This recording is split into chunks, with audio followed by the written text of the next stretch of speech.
مورخین کا اس بات پر اتفاق ہے کہ سعد بن عبادہ اپنے حمام میں مردہ حالت میں پائے گئے۔ ان کے قتل کی وجوہات کسی کو معلوم نہیں ہے، قاتل نامعلوم ہے۔ بسم اللہ والصلاة والسلام علی رسول اللہ وآلہ وموالا۔ السلام علیکم ورحمۃ اللہ وبرکاتہ۔ صحابہ کرام کی زندگی کے بیان کرنے کا سلسلہ چل رہا ہے، اور پہلے بھی میں نے جن صحابہ کرام کی زندگی کے احوال آپ کے سامنے بیان کیے، جن القدر صحابہ کرام السابقون الاولون میں سے عمار بن یاسر، سلمان الفارسی، ابو ذر الغفاری رضی اللہ عنہ، براء بن عازب، خباب بن الارت رضی اللہ عنہ، حذیفہ بن الیمان اور دیگر جلیل القدر صحابہ کا سلسلہ میں نے آپ کے سامنے بیان کیا ہے، ان کے بارے میں گفتگو کی ہے۔ آج ہم جس جلیل القدر صحابی کا بیان آپ کے سامنے کرنے جا رہے ہیں، اس صحابی کا نام ہے سعد بن عبادہ رضی اللہ تعالی عنہ، سید الخزرج، سید الخزرج سعد بن عبادہ۔ یہ صحابی کون ہیں، ان کی زندگی کیسے گزری ہے، ان کی شہادت کب ہوئی، اور بہت دردناک واقعہ ہے ان کی شہادت کا، جو میں آج آپ کے سامنے پیش کرنے جا رہا ہوں۔ اور ہم تاریخ کی کتابوں میں جائیں گے، اہل سنت والجماعت کی معتبر کتابوں میں، اور ہم ان کی زندگی کا بیان پڑھیں گے۔ اور صحابہ کی زندگی کو جاننا اس لیے بھی ضروری ہے کہ جو لوگ ہمارے سامنے یہ بات کرتے ہیں اور اس بات کا برملا اعلان کرتے ہیں، دعویٰ کرتے ہیں کہ صحابہ کرام کی زندگی کو بیان کرنا چاہیے، صحابہ کرام معیار ایمان ہیں، صحابہ صحابہ صحابہ، لیکن افسوس کہ وہ لوگ بھی جو دفاع صحابہ کی بات کرتے ہیں اور انہوں نے پوری دنیا کو اتھل پتل کر کے رکھ دیا ہے، اور ہر وقت صحابہ کی بات کرتے ہیں، لیکن وہ بھی ان جلیل القدر صحابہ کرام کی زندگی کو بیان نہیں کرتے۔ انہوں نے بھی مخصوص صحابہ، صرف طلقاء کا، ان کا بیان کرتے ہیں کہ جو فتح مکہ کے موقع پر ایمان لے کر آئے، مسلمان نہ ہوتے تو ان کی گردنیں مار دی جاتی، فتح مکہ کے اوپر انہوں نے اسلام قبول کیا، رسول اللہ نے انہیں حنین کے مال میں 100 اونٹ عطا کیے۔ یہ صرف ان کا بیان کرتے ہیں، لیکن وہ جلیل القدر صحابہ جن کے ایمان کی گواہی قرآن مجید دیتا ہے، صحابہ کی ایمان کی گواہی، اور ایسے صحابہ کے پیچھے چلنے کا قرآن کہتا ہے کہ ان صحابہ کی پیروی کرو، ان صحابہ کے پیچھے چلو۔ دیکھو تم انصار صحابہ ہیں، یہ جلیل القدر صحابہ ہیں، یہ کیا کر رہے ہیں، انہوں نے زندگی کیسے گزاری ہے، ان کا کیا موقف رہا ہے، خلافت کے بارے میں انہوں نے کیا گفتگو کی ہے، کیا سٹینڈ ان کا رہا ہے اور کیا سٹانس ان کا رہا ہے، اس کے بارے میں ہمیں کچھ نہیں بتایا جاتا۔ زبانیں بند ہیں، سی لیے گئے ہیں ہونٹ، خاموشی اختیار کر لی گئی ہے، اس پر کچھ بھی گفتگو نہیں کی جاتی۔ تو آج میں اس جلیل القدر صحابی کا ذکر آپ کے سامنے بیان کرنا چاہتا ہوں۔ سب سے پہلے تو میں سیر اعلام النبلاء شمس الدین الذہبی رحمہ اللہ کی لکھی ہوئی اس کی جلد نمبر 4، اور یہ المکتبۃ الوحیدیہ پشاور پاکستان کا چھاپا ہے، اور اس میں صفحہ نمبر 146 پر ان کے حالات زندگی بیان ہے۔ آپ کے سامنے اسد الغابہ فی معرفت صحابہ سے ابن الاسیر الجزری کی لکھی ہوئی، اور الاستیعاب فی معرفت الاصحاب اور صحیح البخاری سے ان کی حالات زندگی انشاءاللہ آپ کے سامنے بیان کروں گا، اور ان کی شہادت کا ذکر میں آپ کے سامنے کروں گا۔ سعد بن عبادہ، ذہبی کہتے ہیں السید الکبیر الشریف ابو قیس الانصاری الخزرجی الساعدی المدنی النقیب سید الخزرج۔ یہ سید ہیں، سردار ہیں، کبیر ہیں، عظمت والے ہیں، شریف ہیں، اور ان کی کنیت ابو قیس انصاری ہے۔ ان کے بیٹے بھی صحابی ہیں، ابو قیس انصاری، وہ بھی بدری صحابی ہیں۔ یہ خزرج کے ہیں، ان کا ساعدی نسبت ہے، مدنی ہے، نقیب ہیں، اور یہ خزرج کے سردار ہیں۔ لہو احادیث یسیرہ، ان کی حدیثیں تھوڑی سی ہیں۔ وہی 20 بالمکرر، 20 کے تعداد تک پہنچتی ہیں، وہ بھی مکرر، یعنی جب دو دو کر کے اس کو بیان کیا جائے، تقریباً کوئی 10-12 حدیثیں ان کی ہیں جو روایات بنتی ہیں۔ اب کیا وجہ ہے اس کی؟ اب اتنے جلیل القدر صحابی ہیں، بدری صحابی ہیں، جلیل القدر صحابی ہیں، لیکن ان کی روایات ہمیں نظر نہیں آتی۔ کیا وجہ ہے؟ سوچنے کا مقام ہے۔ کہتے ہیں آگے، انہوں نے کہا احمد بن حنبل نے اپنی مسند میں روایت کیا، وہ کہتے ہیں ان اسحاق ابن سعد ابن عبادہ ان ابیہ، اسحاق وہ اپنے والد سعد ابن عبادہ سے روایت کرتے کہ ان کے والد نے فرمایا قال رسول اللہ صلی اللہ علیہ وآلہ وسلم، رسول اللہ صلی اللہ علیہ وآلہ وسلم نے ارشاد فرمایا ان هذا الحی من الانصار مجنۃ، کہ یہ جو انصار کا قبیلہ ہے، یعنی سعد ابن عبادہ والا قبیلہ، یہ ڈھال ہے، حبہم ایمان و بغضہم نفاق، ان کی محبت ایمان ہے اور ان سے بغض رکھنا نفاق ہے۔ وہی جو مولا علی کی فضیلت ہے، کیونکہ انصار صحابہ کرام یہ مولا علی کے دیوانے ہیں، مولا علی کا ساتھ دینے والے ہیں، انصار کو پتہ ہے، تو لہٰذا انصار کی پہچان، انصار سے محبت رکھنا بھی ایمان ہے اور ان سے بغض رکھنا بھی نفاق ہے۔ تو سعد بن عبادہ کے قبیلے کے بارے میں رسول اللہ صلی اللہ علیہ وآلہ وسلم نے ارشاد فرمایا۔ اسی طرح ابن عباس کہتے ہیں قال كان لواء رسول اللہ صلی اللہ علیہ وآلہ وسلم مع علی، رسول اللہ کا جھنڈا وہ علی بن ابی طالب علیہ السلام کے ساتھ ہوتا تھا جنگوں میں، اور ولواء الانصار مع سعد بن عبادہ، اور انصار کا جو جھنڈا ہے وہ سعد بن عبادہ کے پاس ہوتا تھا۔ ان کے بارے میں واقعہ بھی ہے کہ جب فتح مکہ کا موقع تھا تو رسول اللہ صلی اللہ علیہ وآلہ وسلم نے علم ان کو عطا کیا تھا۔ رسول اللہ کا علم تو وہ امام علی کے پاس ہوتا تھا جو اسلام کا علم ہے، جو اسلام کا جھنڈا ہے، لیکن جو جنگوں کا جو جھنڈا ہے وہ بدلتا رہا کرتا تھا اور سعد بن عبادہ کے پاس تھا۔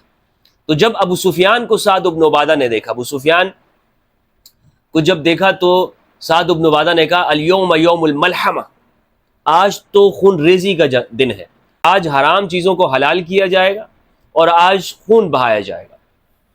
یہ بات جب ابو سفیان نے سنی تو وہ گھبرا کر رسول اللہ صلی اللہ علیہ وآلہ وسلم کے پاس آئے اور سعد بن عبادہ کا یہ جملہ سنایا تو رسول اللہ نے ارشاد فرمایا کہ نہیں، الیوم یوم المرحمہ، آج رحمت کا دن ہے، اذهبوا انتم طلقاء، جاؤ تم سب آزاد ہو، طلقاء ہو، تمہیں آزاد کر دیا جاتا ہے، تمہیں گردن نہیں ماری جاتی۔ ورنہ سعد بن عبادہ نے تو اعلان کیا تھا کہ آج تو گردنیں مارنے کا دن۔ پھر رسول اللہ صلی اللہ علیہ وآلہ وسلم نے سعد بن عبادہ کے لیے پیغام بھیجا کہ ان سے جھنڈا لے کر ان کے بیٹے قیس بن سعد کو جھنڈا دے دیا جائے۔ تو سعد بن عبادہ کے پاس جب یہ پیغام گیا تو انہوں نے کہا کہ مجھے اس وقت تک یقین نہیں آئے گا کہ جب تک رسول اللہ کی کوئی نشانی میرے پاس نہ پہنچ جائے۔ وہ آگے تھے تھوڑا سا، بلکہ بہت آگے تھے، لشکر سے سب سے آگے۔ تو رسول اللہ صلی اللہ علیہ وآلہ وسلم نے اپنا امامہ اتار کر سعد کی جانب بھیجا کہ یہ میری نشانی ہے، میرا حکم ہے، اور تم یہ علم اپنے بیٹے قیس کو دے دو۔ تو پھر سعد بن عبادہ نے اپنے بیٹے قیس کو وہ علم دے دیا۔ ایک قول یہ ہے کہ پھر امام علی کے پاس وہ رسول اللہ صلی اللہ علیہ وآلہ وسلم نے امام علی کو عطا کر دیا اور امام علی نے پھر رکن کے مقام پر اس کو گاڑ دیا۔ بہرحال سعد بن عبادہ جلیل القدر شخصیت ہے، انصار کا جھنڈا ان کے پاس ہے، سخی ہیں، عرب میں سب سے سخی انسان سعد بن عبادہ ہے انصار کے اندر، مدینہ کے اندر۔ اور یہ وہ شخصیت ہے کہ جنہوں نے رسول اللہ صلی اللہ علیہ وآلہ وسلم کے سامنے بدر کے دن یہ بات کہی کہ یا رسول اللہ، اگر آپ ہمیں حکم دیں، اگر آپ ہمیں یہ حکم دیں کہ ہم سمندر کے اندر اپنے گھوڑے ڈال دیں تو ہم اس کے لیے بھی تیار ہیں، اگر آپ ہمیں یہ حکم دیں کہ ہم دریاؤں میں چھلانگ لگا دیں، ہم دریاؤں میں کود جائیں گے، اور اگر آپ ہمیں یہ حکم دیتے ہیں کہ ہم اپنے گھوڑوں کو برک الغماد تک پہنچا دیں تو ہم اتنے دور بھی جا سکتے ہیں، جو بھی حکم آپ دیں گے ہم کرنے کو تیار ہیں۔ کہتے ہیں رسول اللہ نے فرمایا اشیروا علیہ، انس بن مالک سے روایت میں فرماتے ہیں رسول اللہ نے فرمایا اشیروا علیہ، مجھے مشورہ دو۔ فقام ابو بکر، تو جب ابو بکر کھڑے ہوئے تو رسول اللہ نے فرمایا اجلس، آپ بیٹھ جائیں۔ فقام سعد بن عبادہ، سعد بن عبادہ کھڑے ہوئے تو انہوں نے کہا لو امرتنا یا رسول اللہ، یا رسول اللہ اگر آپ ہمیں حکم دیں گے ان نخیزها البحر لاخذناها، اگر کہ ہم دریاؤں میں گھس جائیں تو ہم اس میں بھی تیر جائیں گے۔ ولو امرتنا ان نضرب اکبادها الى برك الغماد لفعلنا، آپ ہمیں جو حکم بھی دیں گے ہم وہ کر لیں گے۔ اس کو نقل کیا ہے امام مسلم رحمہ اللہ نے اپنی صحیح کے اندر۔ یہ جلیل القدر صحابی ہیں اور سخی انسان تھے۔ ان کی خلافت کے معاملے میں اختلاف ہوئے سقیفہ میں، وہ آپ کو الاستیعاب اور اسط الغابہ سے بیان کروں گا، وہ بھی یہاں پر بیان ہے۔ یہاں پر میں سیر اعلام النبلاء سے یہ بتانا چاہتا ہوں کہ ان کی جو شہادت ہے وہ کیسے ہوئی ہے۔ ابن سیرین کا قول نقل کیا ہے، ابن سیرین کہتے ہیں کہ سعد بن عبادہ ایک دن کھڑے ہو کر پیشاب کر رہے تھے اور اسی حالت میں یہ مر گئے۔ وقال انی اجد دبیبا، اور انہوں نے کہا کہ میں نے ایک کیڑے کو دیکھا تھا اور اس کیڑے کو میں نے دیکھا تو اس کے بعد ان کا انتقال ہوا، لیکن اس پر کوئی گواہ وغیرہ موجود نہیں ہے۔ اسمعی کہتے ہیں کہ ابی رجاء نے کہا قتل سعد بن عبادہ بالشام رمته الجن بحوران، شام میں حوران کے مقام میں ان کا انتقال ہوا ہے جس کو جنوں نے مارا۔ واقدی نے یہ بات کہی ہے کہ توفی سعد بحوران لسنتین ونصف من خلافت عمر، کہ ان کا انتقال حضرت عمر کی خلافت میں ہوا ہے۔ فما علم بموته بالمدینہ حتی سمع غلمان قائلا من بئر یقول ان کی موت کا پتہ ایسے چلا کہ ایک کنویں سے آواز آئی، وہ اس کنویں سے آواز میں کچھ شعر کہے جا رہے تھے، وہ کہہ رہے تھے قتلنا سید الخزرج سعد بن عبادہ رمیناہ بسہم فلم یخط فؤادہ، ہم نے خزرج کے سردار سعد بن عبادہ کو قتل کر دیا اور ایسا تیر مارا کہ جو ان کے سینے کے آر پار ہو گیا۔ یہ حالات تھے جناب سیر اعلام النبلاء ذہبی رحمہ اللہ سے۔ اب میں آپ کے سامنے پیش کرتا ہوں الاستیعاب فی معرفۃ الاصحاب ابن عبد البر الاندلسی رحمہ اللہ کی الاستیعاب سے۔ سعد بن عبادہ کے حالات میں یہ کہتے ہیں، ان کی کنیت ابو ثابت یا ابو قیس ہے۔ ابو ثابت زیادہ مشہور ہے، یہ نقباء میں سے ہیں۔ نقباء کون لوگ ہیں؟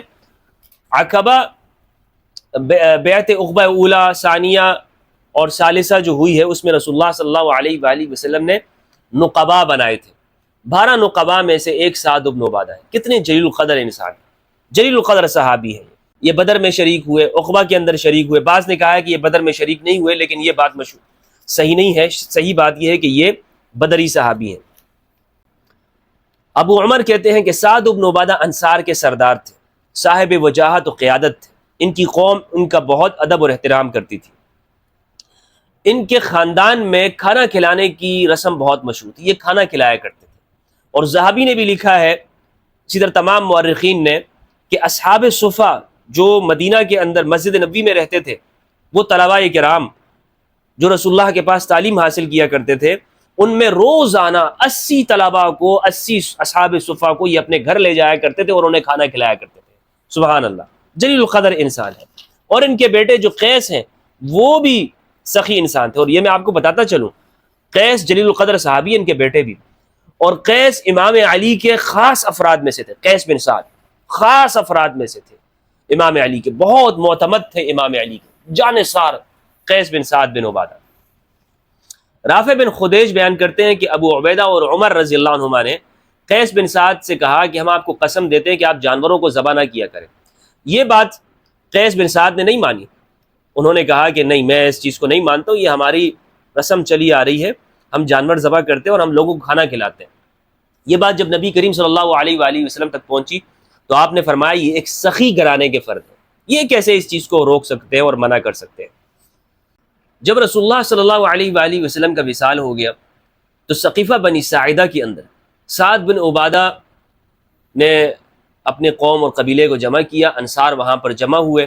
اس موقع پر آپ کو خلافت کے مسائل میں معلوم ہے کہ ان کی بات نہیں مانی گئی اور حضرت ابوبکر وہ خلیفہ بن گئے۔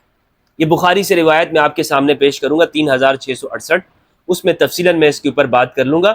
یہاں پر میں یہ بتانا چاہتا ہوں کہ اس موقع پر ابن عبد البر الاندلسی نے لکھا ہے کہ ابوبکر رضی اللہ عنہ کو خلیفہ جب منتخب کیا اور آپ کے ہاتھ پر بیعت کی تو سعد بن عبادہ اس بیعت سے پیچھے رہے تھے، وہ مدینہ منورہ سے چلے گئے، مدینہ منورہ کبھی واپس نہیں آئے۔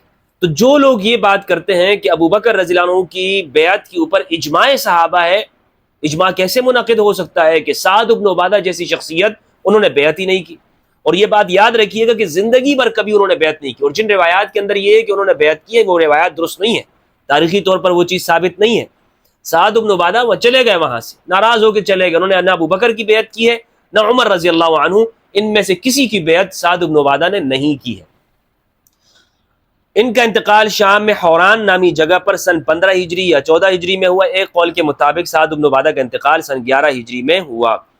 مورخین کا اس بات پر اتفاق ہے کہ سعد بن عبادہ اپنے حمام میں مردہ حالت میں پائے گئے، یہ نہانے کے لیے گئے یا پیشاب کرنے کے لیے گئے، بہرحال یہ مردہ حالت میں پائے گئے تھے۔ ان کے قتل کی وجوہات کسی کو معلوم نہیں ہے، قاتل نامعلوم ہے۔ یہ واحد صحابی ہیں سعد بن عبادہ رضی اللہ عنہ کہ جن کے قاتلین نامعلوم ہیں، اور ان کا قتل حضرت عمر کے دور میں ہوا۔ مورخین نے لکھا ہے کہ بعض لوگ یہ کہتے ہیں کہ جنوں نے ان کو قتل کیا ہے، جب ان کو قتل کیا گیا تو کنویں سے جو آواز آئی تھی تو وہ جنوں کی آواز تھی، اور انہوں نے کہا تھا کہ ہم نے قتل کیا ہے۔ واللہ عالم کہ ایک صحابی کو جن قتل کر سکتے ہیں یا نہیں قتل کر سکتے، جنوں کا بس آج کے عاملین پر نہیں چلتا ہے، تو ایک صحابی رسول وہ بھی سعد بن عبادہ جیسے، کیا ان کے پاس کوئی عمل نہیں ہوگا؟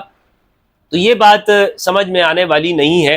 بہرحال سعد بن عبادہ رضی اللہ تعالیٰ عنہ ان کو تیر مار کر قتل کر دیا گیا، اور ان کے قاتلین نامعلوم ہیں، ان کے قاتلین نامعلوم ہے۔ اسط الغابہ فی معرفت الصحابہ، ابن الاسیر الجزری رحمہ اللہ کی، یہ کہتے ہیں کہ یہ اتنے سخی تھے کہ یہ روزانہ کھانا رسول اللہ صلی اللہ علیہ وآلہ وسلم کے لیے بھیجا کرتے تھے، اور ان کا جو پیالہ تھا وہ رسول اللہ کے گھر میں گھوما کرتا تھا، یعنی ایک زوجہ کے پاس، دوسرے زوجہ کے پاس، سب کے ہاں کھانا جو ہے وہ ان کی طرف سے جایا کرتا تھا۔ بہت سخی انسان تھے یہ، انتہائی سخی انسان۔ ابن الاسیر جزری نے خلافت والے واقعے کو بیان کیا، یہ کہتے ہیں رسول اللہ صلی اللہ علیہ وآلہ وسلم کی وفات ہو گئی تو ان کو خلافت کی خواہش ہوئی۔ سقیفہ بنی ساعدہ میں اپنی بیعت لینے کے واسطے بیٹھے تھے، اتنے میں ان کے پاس ابو بکر و عمر آئے، اور لوگوں نے ابو بکر کی بیعت کر لی اور سعد کو چھوڑ دیا۔ سعد نے نہ ابو بکر کی بیعت کی نہ عمر کی رضی اللہ عنہ، اور شام کی طرف چلے گئے اور مقام حوران میں اقامت کی، یہاں تک کہ 15، 14 اور ایک روایت میں 11 کے مطابق، اور ایک روایت کے مطابق 11 ہجری میں انتقال کر گئے۔ اس پر سب مورخوں کا اتفاق ہے کہ اپنے نہانے کی جگہ پر مرے ہوئے پائے گئے تھے، اور ان کا بدن سبز ہو گیا تھا، ان کا بدن سبز ہو گیا تھا۔ انہوں نے بھی پھر وہ جنوں والا واقعہ بیان کر دیا۔ ابن سیرین کہتے ہیں کہ ساتھ کھڑے ہوئے پیشاب کر رہے تھے کہ یکا یک تکیہ لگا لیا اور مر گئے، ان کو جنوں نے قتل کر ڈالا تھا۔ اور دونوں شعر کا ہے جو پہلے میں بیان کر چکا ہوں، قتلنا سید الخزرج سعد بن عبادہ رمیناہ بسہم فلم یخطف عادہ۔ یہ ابن الاسیر الجزری نے لکھا ہے کہ انہوں نے نہ حضرت ابوبکر کی بیعت کی اور نہ حضرت عمر کی بیعت کی۔ یہ ہے میرے سامنے صحیح البخاری، محمد بن اسماعیل البخاری رحمہ اللہ کی، اس میں روایت 3668 روایت ہے، 3667 اور 3668، یہ 68 یہ ایک ہی روایت ہے۔ اور وہ ابن زبیر سے روایت ہے، وہ ام المؤمنین عائشہ رضی اللہ تعالیٰ عنہا سے روایت کرتے ہیں کہ حضرت ابوبکر نے اللہ کی حمد و ثنا کی، وقال الا من كان يعبد محمدا فإن محمدا قد مات۔ سنو، میں ترجمہ آپ کے سامنے بیان کرتا ہوں، عربی آپ دیکھ لیجئے گا۔ حضرت ابوبکر نے کہا کہ لوگوں دیکھو، اگر کوئی محمد صلی اللہ علیہ وآلہ وسلم کو پوچھتا تھا تو یعنی سمجھتا تھا کہ وہ آدمی نہیں ہے، وہ کبھی نہیں مریں گے، تو اسے معلوم ہونا چاہیے کہ حضرت محمد صلی اللہ علیہ وآلہ وسلم کی وفات ہو چکی ہے، اور جو شخص اللہ کی پوجا کرتا تھا تو اللہ ہمیشہ زندہ ہے، اسے موت کبھی نہیں آئے گی۔ یہ بات جو حضرت ابوبکر رضی اللہ عنہ نے کہی ہے،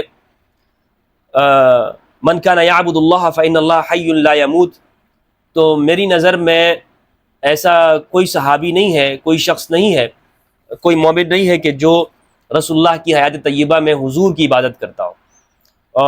علماء ہی بتا سکتے ہیں کہ اس جملے کا مطلب کیا ہے۔ اور پھر اس کے بعد حضرت ابوبکر نے کہا انک میت وانہم میتون، آپ کا بھی انتقال ہو جائے گا اور یہ لوگ بھی مرنے والے ہیں۔ انک میت وانہم میتون وما محمد الا رسول قد خلت من قبلہ الرسل افإن مات او قتل انقلبتم علی اعقابکم۔ یہ آیت حضرت ابوبکر نے پڑھی۔ اس کے بعد یہ لکھتے ہیں قال واجتمعت الانصار، انصار جمع ہوئے الی سعد بن عبادہ فی سقیفۃ بنی ساعدہ، سقیفہ بنی ساعدہ میں، فقالوا منا امیر ومنکم امیر، ہم میں سے ایک امیر ہوگا اور تم میں سے ایک امیر ہوگا، یعنی ایک امیر انصار میں، ایک امیر تم مہاجرین میں سے ہوگا، دونوں مل کر حکومت کریں گے۔ پھر ابو بکر عمر بن خطاب اور ابو عبیدہ بن جراح ان کی مجلس میں پہنچے۔ عمر نے گفتگو کرنی چاہی لیکن ابو بکر نے ان سے خاموش رہنے کے لیے کہا۔ عمر رضی اللہ عنہ کہا کرتے تھے کہ اللہ کی قسم میں نے ایسا صرف اس وجہ سے کیا تھا کہ میں نے پہلے ہی سے ایک تقریر تیار کر لی تھی، پہلے ہی سے مجھے معلوم تھا کہ میں وہاں پر کیا کہوں گا، اور میں نے تقریر تیار کر لی تھی جو مجھے بہت پسند آئی تھی، پھر بھی مجھے ڈر تھا کہ ابو بکر کی برابری اس سے بھی نہیں ہو سکے گی۔ آخر حضرت ابو بکر انتہائی بلاغت کے ساتھ بات شروع کی، انہوں نے تقریر میں فرمایا کہ ہم قریش امراء ہیں اور تم جماعت انصار وزراء ہو۔ فقال ابو بکر لا ولکن الامراء وانتم الوزراء، ہم امیر ہیں اور تم وزیر ہو گے۔ اس پر حضرت حباب بن منذر بولے کہ نہیں، اللہ کی قسم ہم ایسا نہیں ہونے دیں گے، ایک امیر ہم میں سے ہوگا اور ایک امیر تم میں سے ہوگا۔ حضرت ابو بکر نے فرمایا کہ نہیں، ہم امراء ہیں، تم وزراء ہو۔ وجہ یہ کہ قریش کے لوگ سارے عرب میں شریف خاندان شمار کیے جاتے ہیں اور ان کا ملک یعنی مکہ عرب کے بیچ میں ہے، تو اب تم کو اختیار ہے یا تو عمر سے بیعت کر لو یا ابو عبیدہ بن جراح سے۔ حضرت ابو بکر نے جو یہ بات کی ہے کہ تم یا تو عمر کی بیعت کر لو یا ابو عبیدہ بن جراح کی، تو اس کا مطلب یہ حضرت ابو بکر نے اپنا نام نہیں لیا۔ اگر ابو بکر رضی اللہ عنہ رسول اللہ کی وصیت ان کے لیے ہوتی کہ میرے بعد ابو بکر خلیفہ ہے یا عمر خلیفہ ہے، تو حضرت ابو بکر ہرگز یہ بات نہ کرتے، اور کوئی صحابی بھی یہ بات نہ کرتا، اس میں اختلاف ہی نہ ہوتا۔ لیکن رسول اللہ نے صحابہ کے لیے وصیت نہیں کی ہے، رسول اللہ نے اپنے بعد اہل البیت کو چھوڑا، امام علی کو چھوڑا۔ بہرحال حضرت ابو بکر کے اس جملے سے یہ بات معلوم ہوتی ہے کہ حضرت ابو بکر خود بھی یہ نہیں سمجھتے ہیں کہ میں خلیفہ کا استحقاق اس معنوں کے اندر رکھتا ہوں کہ مجھے کوئی فضیلت کسی درجے میں حاصل ہے، یعنی جتنے بھی فضائل ہیں ان کی وجہ سے حضرت ابوبکر یہ خود کو یہ دعویٰ ہی نہیں کر رہے، بلکہ انہوں نے حضرت عمر اور حضرت عبیدہ بن جراح کا نام پیش کیا ہے۔ اچھا، حضرت عمر نے کہا نہیں، ہم آپ سے ہی بیعت کریں گے اور آپ ہمارے سردار ہیں، ہم میں سب سے بہتر ہیں، اور رسول اللہ صلی اللہ علیہ وآلہ وسلم کے نزدیک آپ ہم میں سب سے زیادہ محبوب ہیں۔ یہ بات حضرت عمر نے کہی ہے۔ حضرت عمر نے ان کا ہاتھ پکڑ لی اور ان کے ہاتھ پر بیعت کر لی، پھر سب لوگوں نے بیعت کی۔ اتنے میں کسی کی آواز آئی، یہ میں عربی جملہ پڑھتا ہوں، فقال قائل، کسی کہنے والے نے کہا قتلتم سعد بن عبادہ۔ جب یہ سارا معاملہ ہو گیا تو کسی کہنے والے نے کہا کہ تم نے تو سعد بن عبادہ کو مار ڈالا۔ حضرت عمر نے اس موقع پہ کہا فقال عمر قتلہ اللہ، عمر نے کہا انہیں اللہ نے مار ڈالا، انہیں اللہ نے مار ڈالا۔ تو حضرت عمر نے، یہ صحیح بخاری کی روایت ہے 3668 3667، یہ آپ لوگ دیکھ سکتے ہیں کہ سعد بن عبادہ رضی اللہ تعالیٰ عنہ، یہ حضرت ابوبکر کی خلافت، جس طرح سے میں نے آپ کو اسد الغابہ کا حوالہ دیا، نہ حضرت ابوبکر کی خلافت میں انہوں نے ان کی بیعت کی، نہ حضرت عمر کی بیعت کی ہے، یہ بالکل الگ تھلگ ہو گئے تھے۔ تو ان کی زندگی دردناک شہادت ہے ان کی، یعنی اسلام کے اتنے جلیل القدر صحابی، نقیب ہیں رسول اللہ کے، جو 12 نقباء بنائے ہیں رسول اللہ نے، ان میں سے سعد بن عبادہ ہے۔ تو کیسے شہید ہو گئے؟ کس نے شہید کیا؟ کیوں شہید کیا؟ اور پھر حضرت عمر رضی اللہ تعالیٰ عنہ کی خلافت کے زمانے میں، کہ جس زمانے میں کہا جاتا ہے، حضرت عمر کا قول مشہور ہے کہ اگر فرات کے کنارے کوئی بکری بھی پیاسی مر جائے تو اللہ عمر سے پوچھے گا۔ تو اتنے عدل کا زمانہ ہے، اس عدل یعنی معاشی طور پر استحکام ہے، سیاسی طور پر استحکام موجود ہے، لیکن جلیل القدر صحابی کا قتل ایسے دردناک انداز میں ہو جاتا ہے کہ وہ حمام واش روم جاتے ہیں اور وہاں پر ان کی شہادت ہو جاتی ہے۔ بہرحال بہت سارے سوالات یہاں سے پیدا ہوتے ہیں۔ بخاری کی روایت سے یہ بات معلوم ہو گئی کہ حضرت عمر نے کیا جملہ کہا تھا۔ اسد الغابہ سے یہ بات معلوم ہو گئی کہ انہوں نے نہ حضرت ابوبکر کی بیعت کی، نہ حضرت عمر کی بیعت کی۔ سیر اعلام النبلاء ذہبی سے، اسی طرح اسد الغابہ، الاستیاب فی معرفت الاصحاب، ان کتابوں سے ہمیں یہ بات، ان کے حالات زندگی پڑھنے سے معلوم ہوتا ہے کہ یہ جلیل القدر انسان ہے، رسول اللہ کو محبوب انسان، اور ان کے بارے میں رسول اللہ نے فرمایا کہ یہ مغفرت والے قبیلے سے، اور ان کی محبت ایمان ہے اور ان سے بغض رکھنا نفاق ہے۔ یہ ایسے شخص ہیں سعد بن عبادہ رضی اللہ تعالیٰ عنہ۔ قرآن مجید نے فرمایا والسابقون الاولون من المہاجرین والانصار والذین اتبعوہم باحسان رضی اللہ عنہم ورضوا عنہ۔ یہ انصار صحابی ہیں، انصاری صحابی، اور ان کے بیٹے جلیل القدر صحابی ہیں۔ صحابہ کرام کا ذکر کرنا، ان صحابہ کا کہ جن کو قرآن نے صحابہ کہا ہے، جنہیں قرآن نے، یہ ٹائٹل تو خیر قرآن نے ذکر نہیں کیا صحابہ کا، قرآن نے مہاجرین و انصار اور نصرت کرنا یہ ٹائٹل ذکر کیا ہے، لیکن بہرحال جن کا ذکر قرآن نے کیا ہے انصاری صحابہ کا، ان کو بیان کرنا چاہیے، اور آج ضرورت ہے اس امر کی کہ ان صحابہ کرام کے تذکرے کو زندہ کیا جائے۔ السلام علیکم ورحمۃ اللہ وبرکاتہ۔